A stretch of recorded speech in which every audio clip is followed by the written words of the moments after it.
heshiiska shidaalka ee Soomaaliya iyo Turkiga ay wada galeen dukumentigii ka soo baxay waan wada aragnay.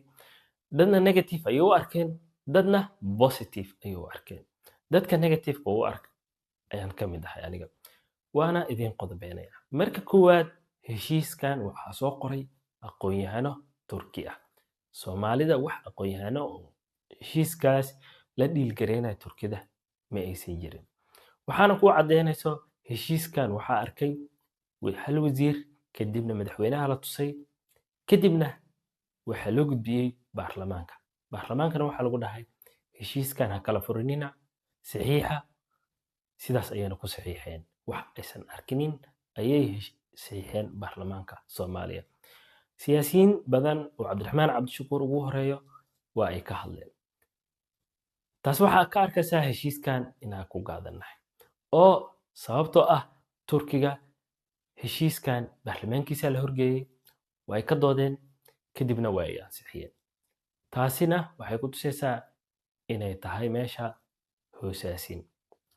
midda labaad, heshiiskan 90%ga ee cost recovery-ga aad ayuu u badan yahay. waan fahansanahay in 90% ee weliga Turkiga aysan yeelan doonin, laakiinse cost recovery-ga meeqa bilyan ayaa ku bixayso heshiiskan, meeqa sana ayay socon kartaa. taasi isweydiin weyn ayay u baahan tahay. waxaad arkaysaa in 90% oo 5% ee dad kale ay qaadanayaan, dowladda Soomaaliya ay leedahay 5% oo royal ah. taasina waxa weeyaan mid fire ah maahan. sababtana waxa weeyaan Soomaaliya haddii shidaal loo soo saaro cadow badan ayay yeelanaysaa, waxaa laga jaran doonaa dhaqaalaha.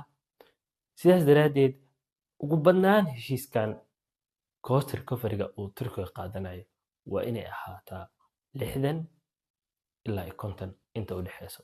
Soomaaliya waxay u baahan tahay shidaalkaas markuu u soo burqado dib u dhis, waxbarashada ha ahaato, wadooyinka ha ahaato, infrastructure-ka ha ahaato, iyo in lagu dadaalo dad skills aqoon leh, isla markaana loo diyaariyo Turkiga marka ay u dhamaato inay kala wareegaan shaqada.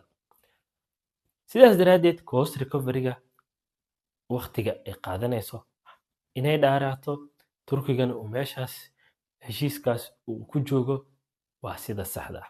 risk management dad ayaa ka hadlayo. risk management-ga Turkiga haddii uu heshiiskan galay micnaheeda waxa ay tahay in uu muddo dheer una la joogayo. degdeg ma jiro oo 90% uu ku qaato. taasi waa qodob. midda kale, heshiiskan Turkiga shirkadihiisa waxa ay la galayaan iyo dowladda Turkiga heshiisyo kale ee wadamo kale iyo shirkado kale ay la galayaan, kuwaas oo shidaalka la qoday doono. dokumentigana waa ay ku qoran tahay.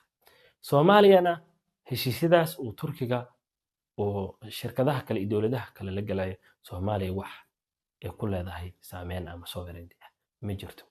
sidoo kale heshiiskan waxa uu ku soo aadayaa waqti kala wareeg ah.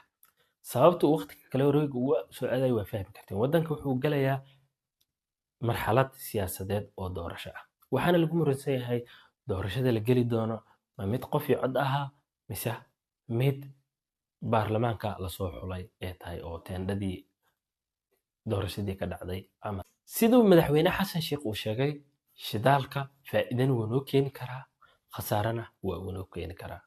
marka dhanka khasaaraha uu noo keeni karo dad arki kara waa inay jiraan. waan ka mid ahay aniga dadkaas. dadka kale negative u arkayana waa loo baahan yahay. sidaas daraaddeed waxaan nahay dad kala duwan. taasina waxay ku tusinaysaa mid fiican. heshiiskan marka uu soo baxay run ahaantii dadka aad ugaga carooday ayaan ka mid ahay, welina aad ayaan uga xumahay. waxaana u arkay heshiis na lagu gaaday inuu yahay. marka waan arki doonaa heshiiska sida uu u dhaqangali doono iyo in wax laga bedeli karo.